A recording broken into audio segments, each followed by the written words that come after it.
On the 8th of every other year, the world marks what we now know as the International Women's Day. And one of the things that happens is that women are recognized for the difference that they make in society. And for this year, Give to Gain has been the theme, even though there's a sub-theme across the world. For that, the emphasis is on mentoring for women, especially young girls who are coming from behind, as it were. So they begin to understand where the world is today, the work cut out for them, and the amount of competence, capacity, and skill set they require to get that job done. Today, we can see across all critical sectors, not just in Nigeria, but all over the world, how women are putting their best foot forward and ensuring that their voices are not only heard, that they leave a mark for the next generation to continue to sharpen. This morning, we're joined by someone who has been there, done that, as they say, to help us find out exactly where we are in terms of the difference that women are making in their respective fields of endeavor. Zainab Buba Galadima, she's a social impact advocate as well as an entrepreneur and a politician. I think it would be unfair to not add that she's also into poems. You still write poems? Yes, I do. Oh, great. I've seen people who write poems about Nigeria, about leadership, about national development. They highlight the challenges. They also give hope at the end. They say, look, we may be caught in the web in the manner of speaking, but there is light at the end of the tunnel. When you look at Nigeria from that standpoint today, as someone who has been in leadership, whether it's private or public space, for example, do you think women should be complaining or they should be grateful for how far they've come right now? Well, I'm going to stand in the middle. Okay. We're not where we're supposed to be. Right. I believe that we could do better. And when they say we should be grateful, it's like they're like we're being looked at as people that are inferior in to say the least. But we believe that we should complement each other. I know that equality is something very dicey when you look at religious, cultural, and other aspects. Right. But I should stand in the middle. We shouldn't be expected to be grateful because we have equal stake, in the society and in the system per se. So we're not where we should be. Right, I can imagine. But I want us to also now talk about the theme for this year, right? Give to Gain. That makes a lot of sense because it talks about investing in others, in other women, younger girls, for example, in such a way that they can pick up that torch wherever the generation in front of them would leave off and things like that. How much of concern do you have when it comes to mentoring for young girls? Because it will appear many young girls are derailing. I don't want to say they're going astray, they're derailing. You see what their priorities are when you look at what they put out on the internet, for example, the kind of conversations they initiate, how they comment on that posts, and things like that. Does that bother you? And are we heading the right direction in terms of mentoring for them? Absolutely, it bothers me because not just for women or young girls, but an entire generation. When you look at a post on social media or other places, and you see the kind of the way they put down their thoughts, it's really a thing of concern. It shows that we've lost our moral decadence. The moral values has eroded, and I think it comes from the family. There's a disconnect. People are trying to survive, not looking at the discipline they have to provide for, their children or people that are under their, guardianship. So a lot of people, young minds are taking another direction, which isn't beneficial per se. For example, when you look at TikTok, there's so much immorality and decency. There are people doing great things, good things, but when you look at the things they post, the discussions they have, you wonder, what kind of generation lies ahead. So there's lack of good role models. A lot of people have abandoned their moral upbringing, if I might say. Parents nowadays, so much family, breakups. So the influence of maybe father figures or mother figures in people's lives are not there. When you look at a child that has lost their mother, for example, or they don't have a mother figure in their life, sometimes they make decisions that are not good. I'm coming from the cultural, right? And when you look at young men that do not have the influence of a good father figure, you could see it. Or when they do, but the father figure does not impact. There's no positive impact. For example, if there's domestic abuse, right, that person grows up to be that way. So there's really lack of mentorship. Also, the family values has eroded. So we need to, as mothers and as parents, we need to invest more in that, so that we can bring out the best in our children. Right. Okay, so talking about family values, I want to feel that one of the things that have, somehow limited mentorship in our environment is the Western culture. I don't want to say that, but to an extent, yeah. Before now, you hear things like, in an environment, one person's child is everybody's child. Yes. But right now, we don't have such a culture Absolutely. in Nigeria. A parent is bringing up a child, you're not allowed to go to a neighbor's house, unlike what we used to have then. So somehow, you're not allowed to talk to another person's child, you're not allowed to discipline another person's child. Yes. As against what we used to have as a culture then. So I really feel like it has affected, people taking on mentorship roles in other people's life. You don't want to offend a parent, you don't want to offend anyone. Right now that there's, social media, you do a thing, it's misinterpreted, you're trying to care, someone is, reading wrong meanings to it and all of that. The Western culture, the, technology, everything has affected mentorship. Yes. It should actually boost it. We should see more awareness created with these tools, with all the knowledge we have. But instead, we're seeing people say, "Okay, I am wiser, and this is the wisest way to go." But how do we go from there? Well, it's a very this technology or globalization, as you might say, has really there's some good, like I said, and there's some bad, and sometimes the foundation from home, should help guide whoever goes out there. Because when somebody's on the internet, there's no limit to what information or what influence they could have in their life. There's no limit.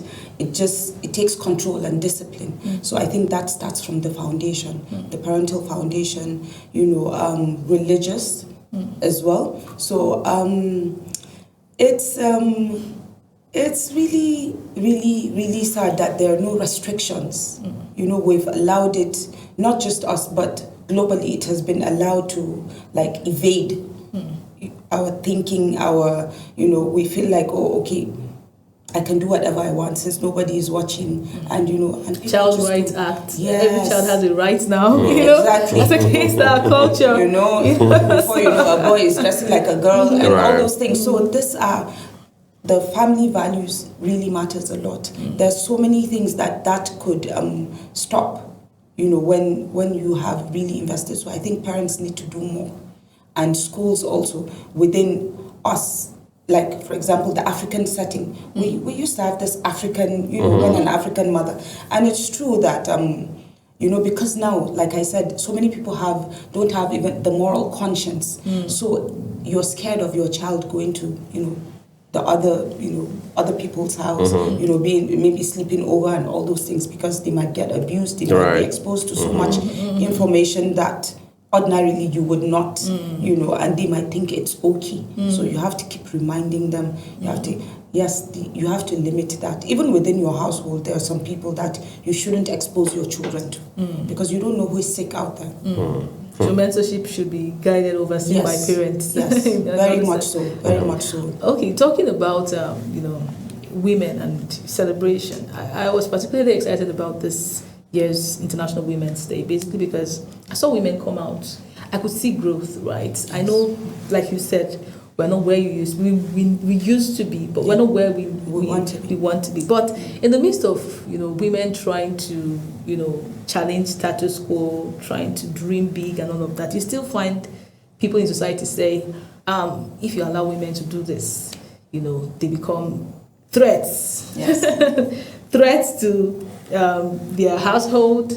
You still find husbands that intentionally limit women. You Yes. still find cultures that say, as a woman, you cannot inherit a land. Yes. The land is shared to them. It still exists Yeah. till date. Yes. You know, we still find all of these cultural biases and somehow name or blaming, or somehow all of it is still it looks like there's an agenda somewhere that says no, we have to fight it, you know. It's getting out of hand. We cannot allow these women, you know. I understand why people think like this. Maybe we have few bad examples, you know, in the society. I'm talking about women, you know, when they attain positions, they become, you know, almighty, all-knowing, maybe rude in some sort, but they now use these examples to want to classify every other woman, and somehow it brings about the gender war, an unending cycle of gender war. The man is angry that, you know, a woman did this in the past, or a woman did this in the society. The woman is angry that the man hates, you know, a man broke my heart. You just see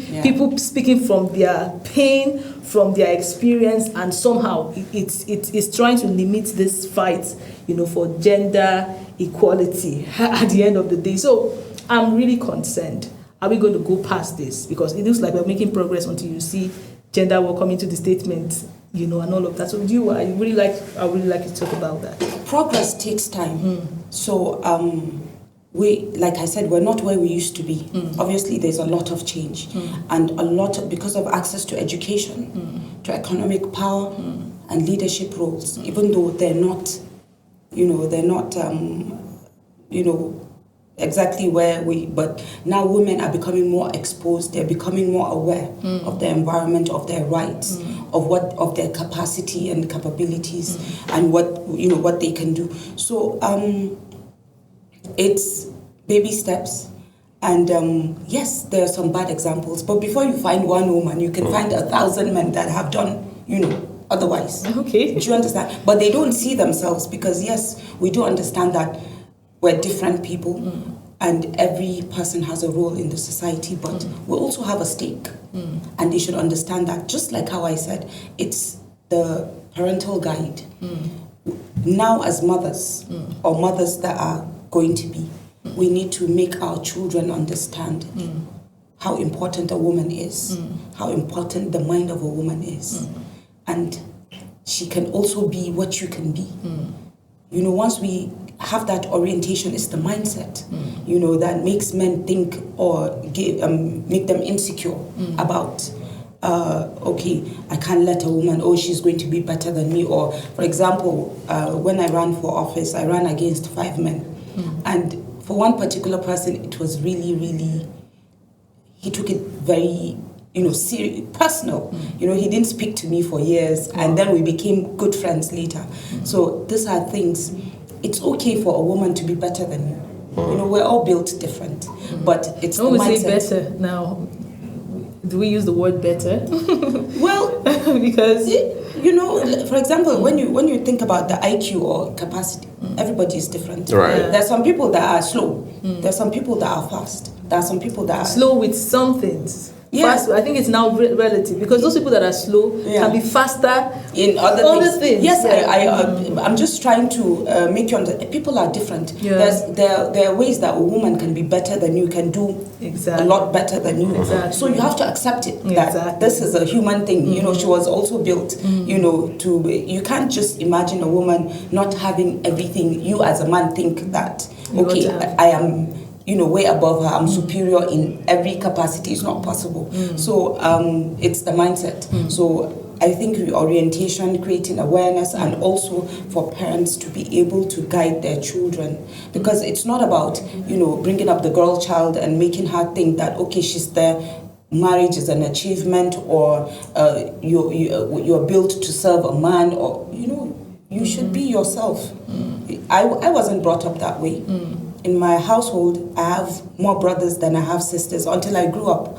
After I was 19, that was when I had the next sister. But every other person was a boy. Wow. My mom had like 5 boys, and I was never treated any less or inferior to them. I was given the same kind of opportunity, if not more. So when you empower a woman, when you educate a woman, when you mentor a woman, great things can happen. And we bring so many things to the table. We bring empathy, resilience. We bring collaborative leadership. There are a lot of things that we do bring. So I think we should be. I also think we should emphasize more on collaboration, because everybody that gets this thing wrong always sees it as a competition. Yes, it's not a competition. But then I want to ask, we still have elders of the land. Yes. As much as we have a court marriage, we have a traditional marriage, and sometimes these principles, or they have different principles that work across different spaces like that. So you want to say, I am a Western woman, I have equal rights, until you meet an elder from the land, and then he reminds you of where you're coming from. So how do we really go past all this cultural beliefs? Because whether we like it or not, we are Nigerians, we are Africans. Yes. And those things stand. Yes. It stands. How can we go past it? Is there any diplomacy we can use with, when speaking to elders? Do you even think that they understand these things? Because in the royal kingdom, they have a way of, also treating women's rights, right? Yes, but maybe some of the Nigerian movies we have seen too, across the media and the entertainment space have also contributed in painting women in a way, right? So how do we correct these narratives? How can we work together with these traditional, societies and leaders to ensure that indeed women are given the rights they deserve in the society? Like I said earlier, it's the mindset and how we, by doing different things, by adding value, we can change the minds of so many people. And now you could see a community and they advocate for women because a woman has stood up and has shown that this is what I can do. For example, Senator Natasha, if you follow her, what she's doing, you'll be asking, what are the other senators doing? Are they not going to the same Senate? Or, the empowerment, the development that she's brought, the value that she has added. So women like that, can be identified. There are people that see her as bad example. Yeah, of course. Of course. Everybody is, like we say, is a 9, not a 10. So, but we always look at the good side of people. Of people and the impact that they've made positively to the society. And I believe that with time, obviously I'm a Muslim. There are limits to what I can do and how I can present myself. And also culturally as well. I do understand that I'm an African woman. I do understand that I am a Muslim woman. And in Nigeria's context, I'm from the north. So there are things that I wouldn't do. I wouldn't wear a half top and, just walk on the street. You should have some dignity in things that you do. But as well, even as much as you want to communicate your rights or your ideas to other people, do it in a way that is respectful. Do it in a way that does not really them. Yes, that does not really. You have to be diplomatic about it. So I believe that there are many ways that we can approach things, and when they see it, they could come, to the other side. So women can do better in trying to advocate. Yes, we can do better. It's not about fighting. It's about, diplomacy. It's about networking. It's about so many things. Do you understand? So it's not about fighting. I don't need to fight you to be able to make you feel like, I should be here. No, I will add my value. I will do what I'm supposed to do. And in return, they'll be like, maybe we should consider so person. And naturally, women are more reliable. Do you understand? For example, when it comes to voting, when it comes to so many things, when it comes to keeping our words, when a woman is reliable and has integrity, she's a lot different from other people. She could go places. Look at Okonjo Iweala. Look at Amina J. Mohammed. Do you understand? So I know we're not, but women are breaking, barriers that I believe that it should count for something. Speaking of breaking barriers, I know many women were not very happy with the outcome of the 2023 election for apparent reasons, especially for women who had thought that someone like Binani, as we popularly call her, by now would have been doing her third year into her governorship of Adamawa State. I mean, if all else had been equal, as they say. But that's all behind us. There's nothing we can do about it. Let's project into 2027. There's a new electoral act now in force. Where do you see women going in 2027 regarding beyond just winning elections, but framing the narrative for Nigeria? Wow, this electoral act, from the little that I've extracted from it, I believe that there's so many things that needs to be changed. For example, I think it's going to cost more. Right, with the direct primaries? Oh yeah, and it's going to be more probably violent. Why? Because it's not easy to control people. It's not easy to control people. And when you look at it, I believe that they said even with the direct primaries, it has to go from the ward level. Right, all the way up. All the way up. So it's going to be very tasky. It's going to. I do not like the idea of delegates. Because they've extorted people for a very long time. But I think we should devise another means of managing, even if it's the direct primaries. I don't believe it was done on a selfless.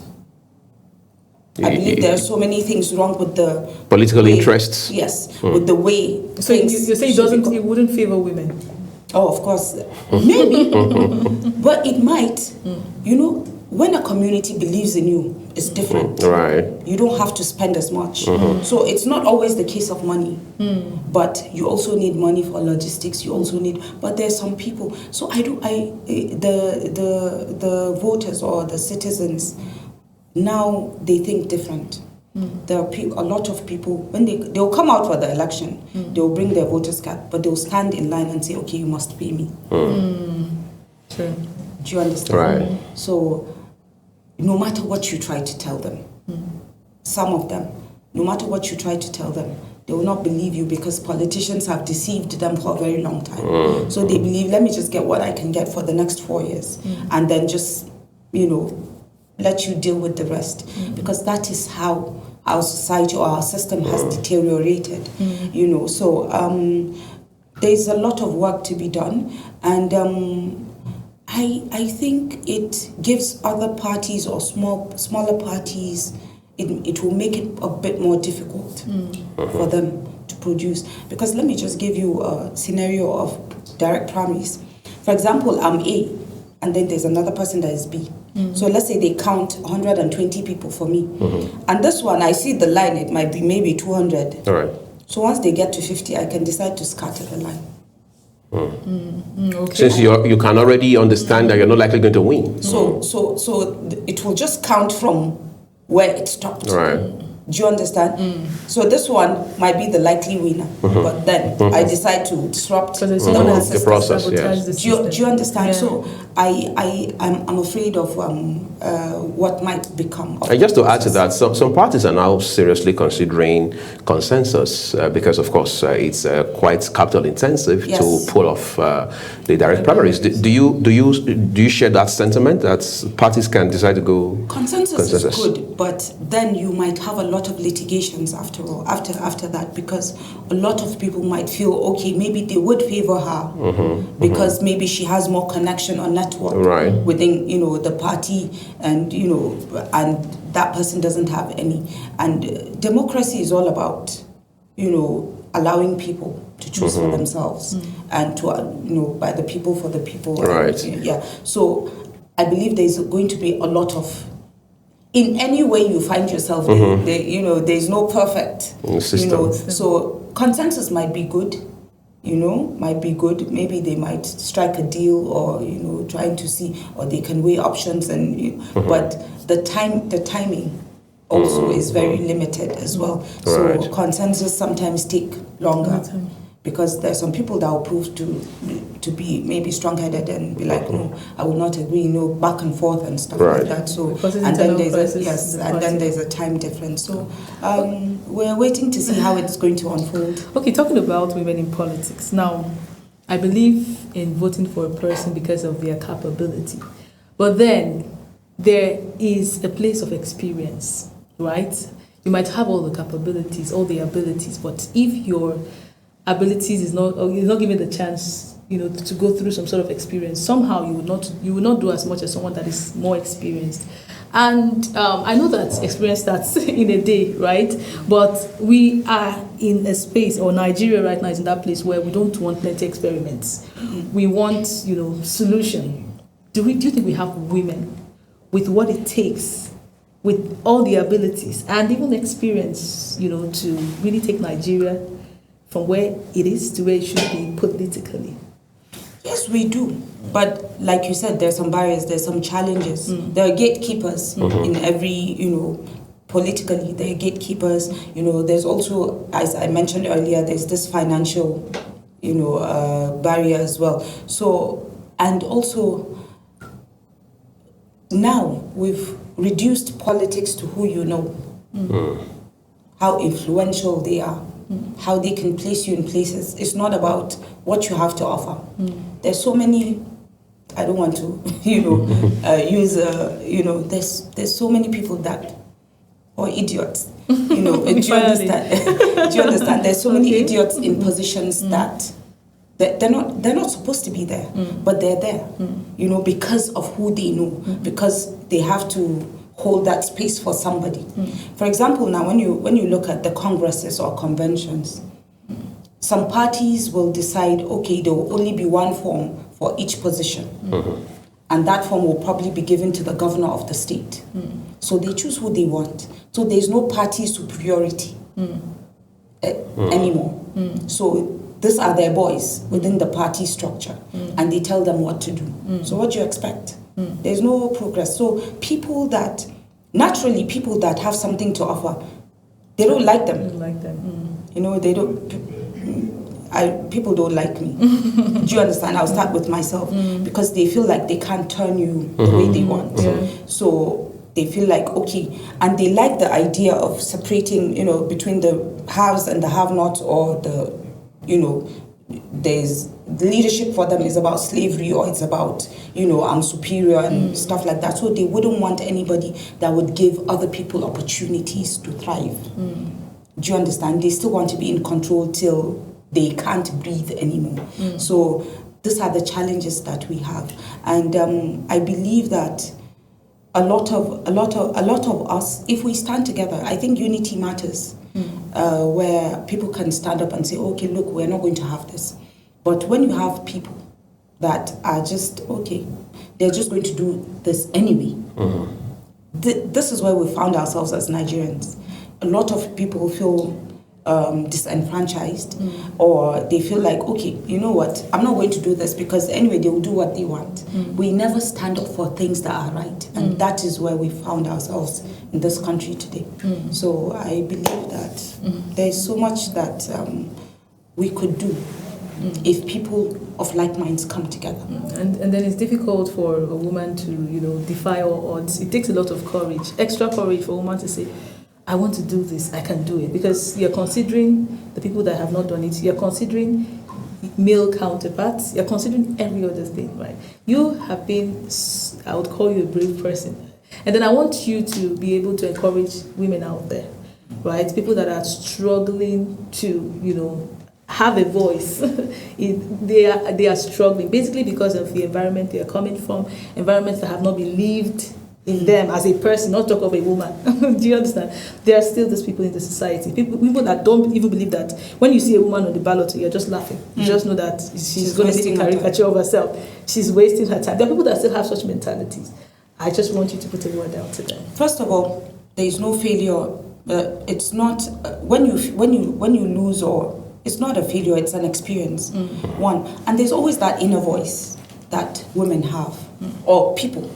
As a person, you have that inner voice that will always tell you, don't try it, you can't do it. There's always that. But the courage and the determination to be is very important, your conviction.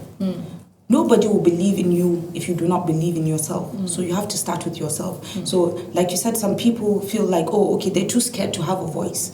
No matter how low your voice is, it's still a voice. And with time, you're going to amplify it. So I think a lot of people need to understand that they can do what they can be and do whatever they want to do or be.